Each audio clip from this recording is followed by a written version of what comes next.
Bendecido día, amados hermanos. Hoy comenzaremos una nueva serie de predicaciones basado en el libro de Ruth que hemos denominado Experimentando la fidelidad de Dios. Y el tema de hoy es Dios es Rey aún en tu desamparo. Y bueno, voy a darle lectura a este pasaje de primeros 5 versículos del capítulo 1 de Ruth. Dice de la siguiente manera: Aconteció en los días que gobernaban los jueces, que hubo hambre en la tierra, y un varón de Belén de Judá fue a morar en los campos de Moab, él y su mujer, y 2 hijos suyos. El nombre de aquel varón era Elimelec, y el de su mujer Noemí. Y los nombres de sus hijos eran Maalón, Kelión, efrateos de Belén de Judá. Llegaron pues a los campos de Moab y se quedaron allí. Y murió Elimelec, marido de Noemí, y quedó ella con sus 2 hijos, los cuales tomaron para sí mujeres moabitas. El nombre de una de ellas era Orfa y el nombre de la otra Ruth.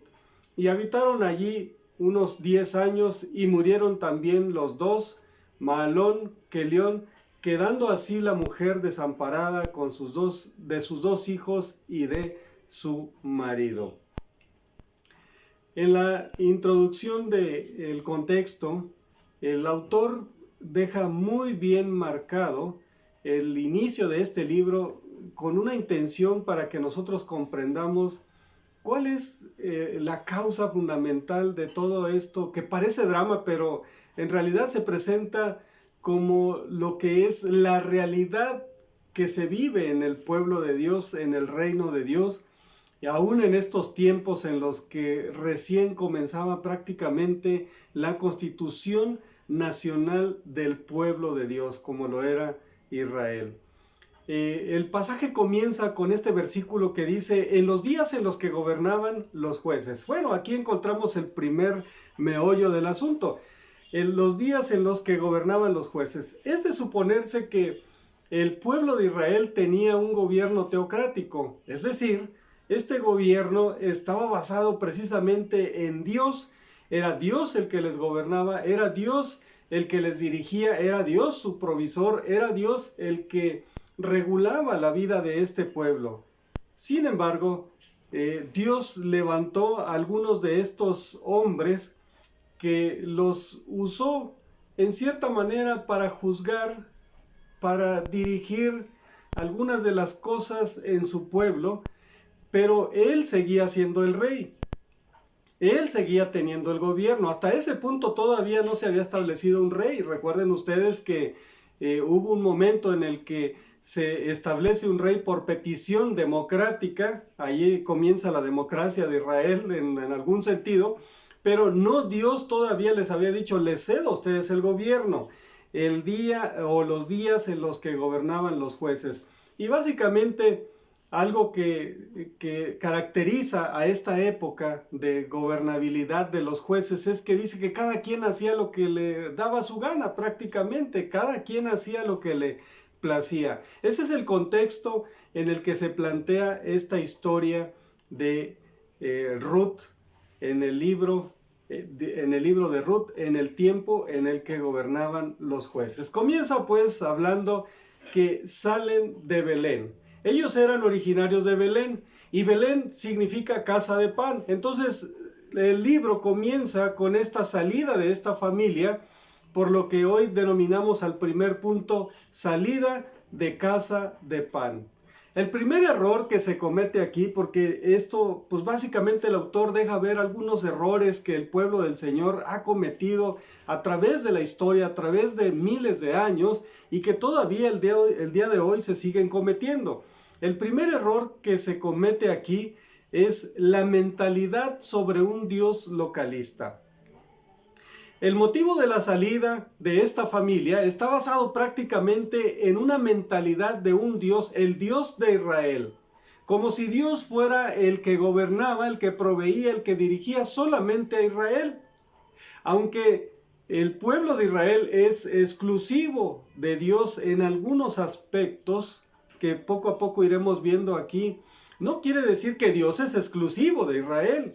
es una cuestión diferente.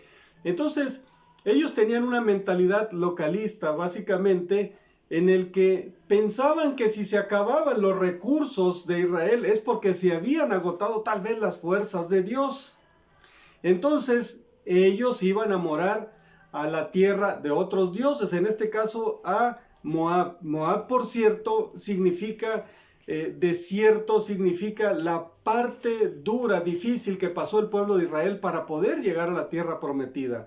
Cuando esto está aconteciendo, ellos ya están en la tierra prometida.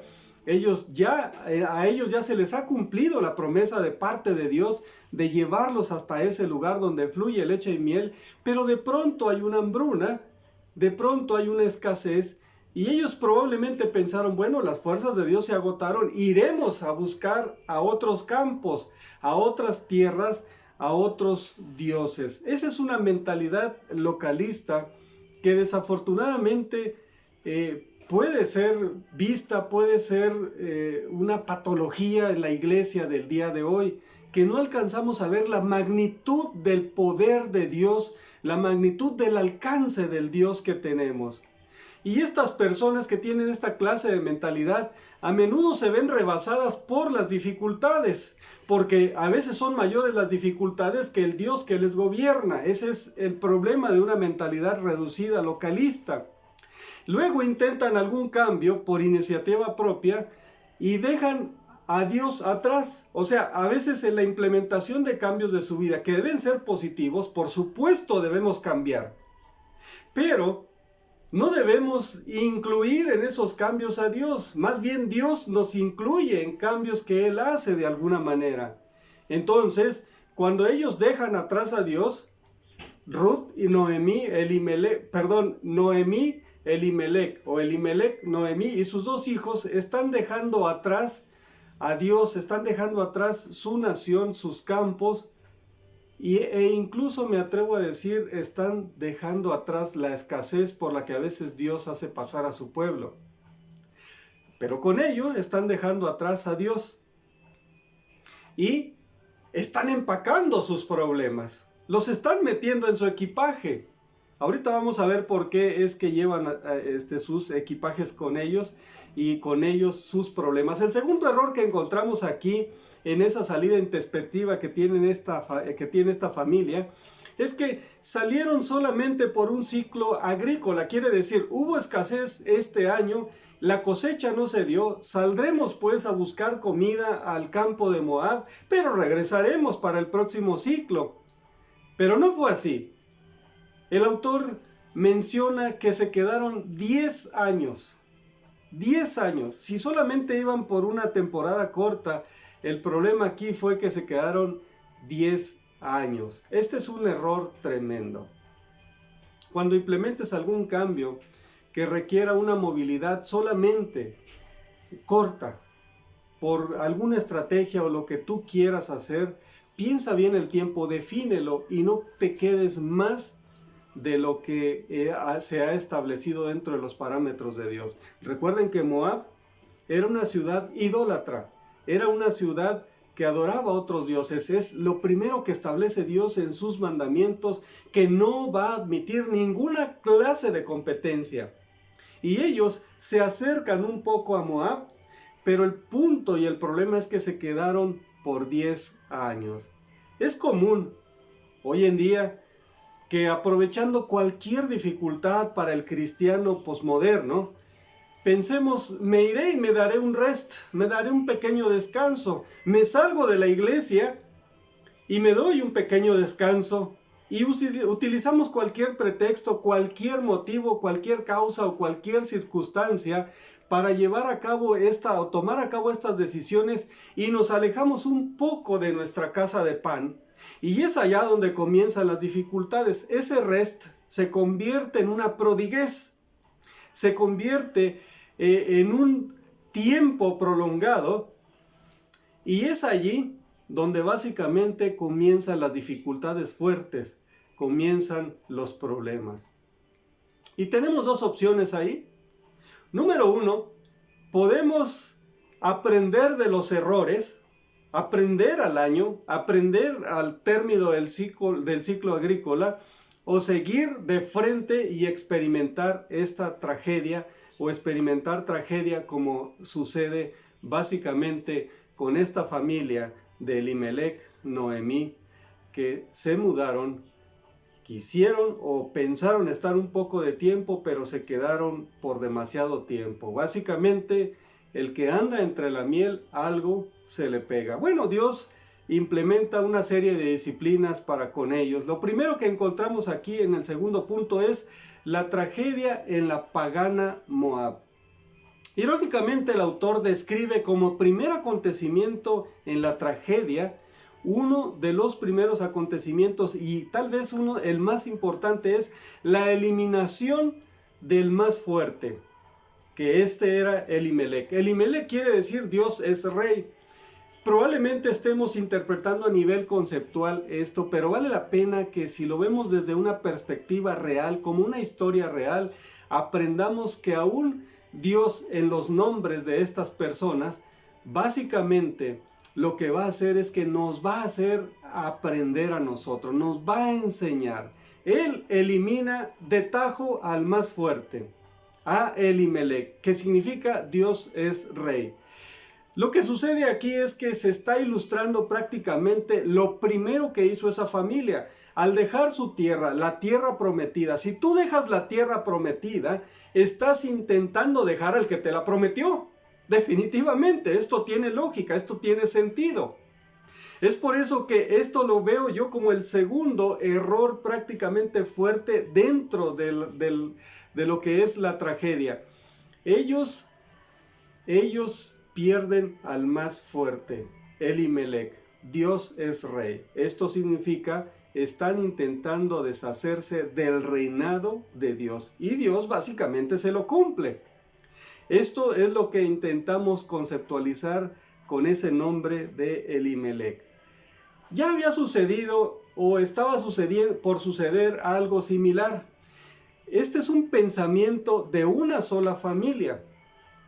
Pero más adelante se plasma en el libro de Samuel, en el primer libro de Samuel, en el capítulo 8, versículo 7, donde hay una tristeza profunda en el corazón del profeta Samuel, porque el pueblo está pidiendo ser un pueblo democrático, está queriendo dejar lo que es la teocracia, el gobierno directo de Dios, o el gobierno que Dios estaba ejerciendo a través de profetas, a través de líderes que él escogía, y estaban desechando el gobierno de Dios. Samuel piensa que lo están desechando a él.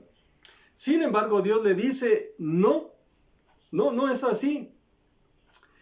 No te están desechando a ti, sino a mí me han desechado. Esto quiere decir que Dios ya se había dado cuenta de este asunto, y no es porque yo lo mencione que es tardo en darse cuenta. No, estamos siguiendo el libro de Ruth, estamos siguiendo prácticamente una historia, estamos buscando que sea lo más cronológico posible, y Dios ya sabía que su pueblo lo estaba desechando, y comienza prácticamente con este tipo de pensamientos localistas, con este tipo de pensamientos de inconformidad, con este tipo de pensamientos en el que no se soporta muchas veces la prueba de Dios. Dios nos hará pasar por pruebas. Una de ellas comúnmente o históricamente ha sido las hambrunas en su pueblo, y que todavía hoy en día están sucediendo en algunos lugares, lamentablemente. Sin embargo, son pruebas de Dios. No precisamente tiene que ser una hambruna para que sea una prueba de Dios. Pueden ser diferentes cosas. Sin embargo, en nuestro peregrinar siempre nos acompañará Dios, pero también nos seguirán los problemas o las dificultades. Ahora, si tú quitas a Dios de tu vida, pues te quedas con tus problemas. Viene Dios, pero también viene, no es que Dios traiga los problemas los traemos nosotros encima. Es por nuestra propia concupiscencia, es por nuestro propio pecado, es que los problemas son un regulador. Muchas de las veces Dios permite que esos problemas se queden en nuestra vida para concientizarnos de su presencia cuando Él llega e implementa un rescate en nuestra vida. A veces Dios va a permitir que esto suceda, pero vuelvo a mencionar, Si nosotros intentamos desechar a Dios, intentamos alejar a Dios, lógicamente nos vamos a quedar solos con nuestros problemas. En el caso de Noemí, cuando Elimelec es eliminado, cuando él muere prácticamente, se queda con dos de sus hijos, Mahalón y Kelión. El nombre de ellos, vamos a conceptualizar nuevamente lo que son los nombres, lo que significa. La palabra de Dios tiene mucho significado en ello. Y el nombre de Mahalón y Kelión básicamente significa debilidad, significa enfermedad. Es un complemento entre estos dos. Mahalón, Kelión. Enfermedad, flaqueza. Y a esto le podemos llamar dificultades, problemas, porque la mujer históricamente debió haberse quedado fortalecida, se queda con dos varones que culturalmente tenían las situaciones más favorables en los lugares a donde iban. La mujer desafortunadamente no tenía el valor que hoy le damos o que siempre debió tener y que Dios le ha dado. Sin embargo, en el caso histórico y en el caso metafórico, de alguna manera, encontramos que ella se queda con la enfermedad y se queda con la flaqueza. Pero aún la palabra del Señor nos dice que éstas le fueron quitadas. Poco tiempo después ellos murieron. En el transcurso de su permanencia en ese lugar, en Moab, ellos dos le son quitados. Se le quita la enfermedad y se le quita la flaqueza también. O sea, mueren. Aunque son representados como sus hijos, básicamente conceptualizaremos estos aspectos en la vida de Noemí. Es quitada la enfermedad y es quitada la flaqueza. Y nos preguntaremos por qué. ¿Por qué son ilustradas de esta manera? Mire, muchas veces Dios va a quitarnos las flaquezas y las debilidades para que no busquemos refugio en ellas y pensemos que estamos en el desamparo. Es una de las tendencias o es una de las patologías que se forman en la mente y en el corazón de las personas, que cuando ya no tienen pretexto se refugian precisamente en las debilidades o en sus flaquezas. Y muchas veces esto conduce a buscar la eliminación de su propia vida, a vivir una vida llena de tragedias. Si usted llega a tener una mentalidad de estas, piense, Dios le va a quitar, le va a despejar el camino, le va a quitar aún los problemas que usted tenga enfrente o con lo que usted se vaya a enfrentar para, escuche bien esto, para que no encontremos pretextos y nos refugiemos en ello para decir que estamos desamparados. El que está en Dios jamás queda en el desamparo. Sin embargo, vamos a dar los créditos históricos a esta familia en medio del desamparo. Y le explico, el 75% de la presencia y potencia familiar ahora en la sobreviviente Noemí, esta se ha perdido. Perdió a 3 de los elementos de su familia, de 4 que eran, quiere decir, fue menguado al 75%. Paradójicamente, ahora en el nuevo contexto familiar, porque se han adherido 2 nueras, básicamente ya si lo sumamos ahí, se resta el 50%. De 6 personas, básicamente solamente quedan 3. 3 han sido eliminados, 3 se han ido, 3 han muerto y solamente quedan 3. Culturalmente están en desventaja porque las mujeres no tienen muchos privilegios, y menos una extranjera en tierra de Moab. Y las que ya habían sido dadas en casamiento, pues no gozaban precisamente de los privilegios que podían llegar a tener cuando eran solteras. Ahora, la representación masculina, lo que es la fuerza y la esperanza que pudiera ser, finalmente queda fuera de la vida o del peregrinar de esta familia. Así que ahora, pues prácticamente o históricamente se quedan en el desamparo. En esa literalidad podemos darnos cuenta de que Dios tiene planes para aquellos que se quedan en el desamparo. La primera cosa que encontramos aquí es que allí es donde Noemí se da cuenta de su verdadera realidad. Es donde empieza a comprender prácticamente los errores que se cometieron en el pasado. Es ahí donde puede aprender o donde puede tender a una situación depresiva y no afrontar la realidad con la que el cristiano, con la que el Hijo de Dios debe afrontar la realidad que Dios plantea para su vida. Allí es donde el ser humano se percata verdaderamente de la necesidad de ser gobernados, no de buscar la autogobernabilidad, no de buscar la independencia de Dios.